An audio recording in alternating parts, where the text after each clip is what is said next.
Super Saravana stores. தாவேக தேர்தல் மேலாண்மை பிரிவு பொதுச் செயலாளர் ஆதவ் அர்ஜுனாவுக்கு எதிரான வழக்கை ரத்து செய்து உத்தரவை திரும்பப் பெற கோரி புகார்தாரர் தரப்புல தாக்கல் செய்யப்பட்ட வழக்கு விசாரணைக்கு உகந்தது என சென்னை உயர்நீதிமன்றத்தில் தெரிவிச்சிருக்காங்க. இது குறித்த விரிவான செய்திகளை தற்பொழுது பார்க்கலாம்.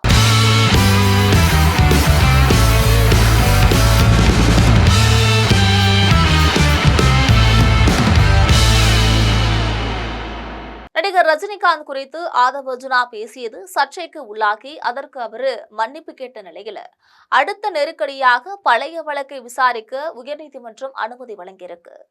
கரூர் வேலுசாமிபுரத்துல கடந்த செப்டம்பர் மாதம் 27ஆம் தேதி தாவேக தலைவர் விஜய் கலந்து கொண்ட கூட்ட நெரிசல் ஏற்பட்டு 41 பேர் பலியான சம்பவத்தை அடுத்து தாவேக நிர்வாகிகள் கைது செய்யப்பட்டாங்க. இதை கண்டித்து எக்ஸ்தல பக்கத்துல பதிவிட்டார் ஆதவ் அர்ஜுனா. இலங்கை நேபாளத்தை போல புரட்சி ஏற்படும் என பதிவிட்ட தாவேக கட்சியின் தேர்தல் பிரிவு செயலாளர் ஆதவ் அர்ஜுனா மீது வன்முறையை தூண்டியதாக வழக்கு பதிவு செய்யப்பட்டது.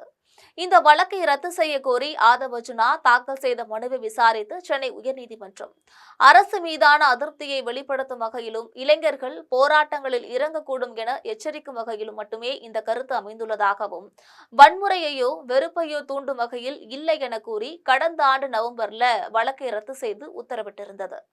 இந்த உத்தரவை திரும்ப பெற கோரி புகார்தாரரான LIC ஏஜென்ட் சண்முகம் தரப்புல சென்னை உயர்நீதிமன்றத்துல மனு தாக்கல் செய்யப்பட்டது. தன்னுடைய தரப்பை கேட்காமல் வழக்கு ரத்து செய்யப்பட்டுள்ளதாக அவர் மனுவுல தெரிவித்திருந்தார். இந்த மனு விசாரணைக்கு உகந்ததா என்பது குறித்து முடிவெடுக்க நீதிபதி ஜெகதீஷ் சந்திரா முன்பு விசாரணைக்கு வந்தது.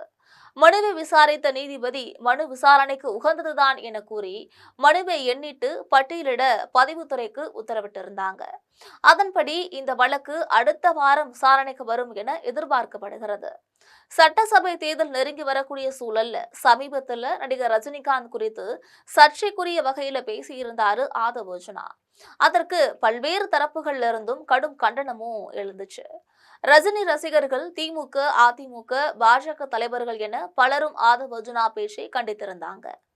இதற்கு நடிகர் ரஜினிகாந்த் காலம் பேசாது காத்திருந்து பதில் சொல்லும் என பதில் கொடுத்த நிலையில நேற்று இந்த விவகாரத்துல மன்னிப்பு கேட்டார் ஆதவ் அர்ஜுனா.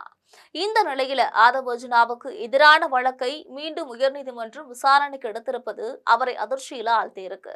இது பற்றி நீங்கள் நினைப்பது என்ன என்பதனை மறக்காமல் கமெண்டில் பதிவிடுங்கள். இது போன்ற நாட்டு நடப்பு, அரசியல் செய்திகளை தெரிந்து கொள்வதற்காக எப்பொழுதும் இணைப்பில் இருங்கள் ஜெம் தொலைக்காட்சியுடன்.